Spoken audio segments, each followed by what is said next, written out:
Kilmer. Val Kilmer was one of the most extraordinary actors to hit the Hollywood scene, and unfortunately he has passed away. According to reports, he was surrounded by family and friends. His daughter Mercedes Kilmer said that he died from pneumonia. Basically, he had recovered after a 2014 throat cancer diagnosis that required 2 tracheotomies. There was a time where we really didn't see Val Kilmer on the silver screen. However, of course, we all enjoyed his movies, Batman Forever, and also where he portrayed Jim Morrison in The Doors. And some people may or may not know that at age 17, Val Kilmer, he was a young actor and he was accepted into the prestigious school of Juilliard. Okay, and so of course he had a lot of ups and downs in school. A lot of dramatic things happened to Val throughout his life. Now, I was first introduced to Val Kilmer in one of his hit movies. Probably favorite movie from Val Kilmer was Real Genius. Okay, it came out in 1985. And, you know, that was around the time when Breakfast Club, you had Weird Science, the whole Revenge of the Nerds,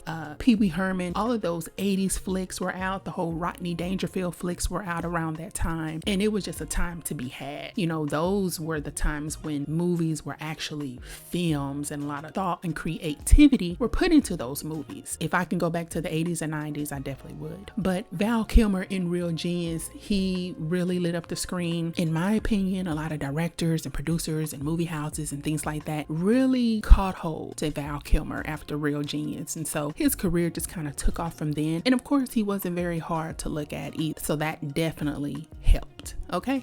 You know, so Val Kilmer was a great actor. He's definitely going to be missed.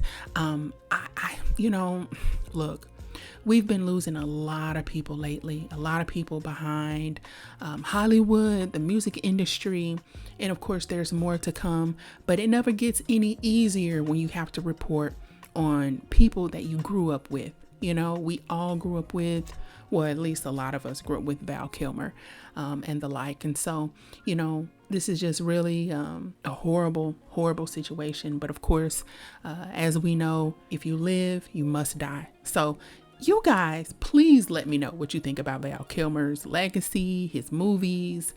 What did you think about his cancer diagnosis? Just let me know in the comments.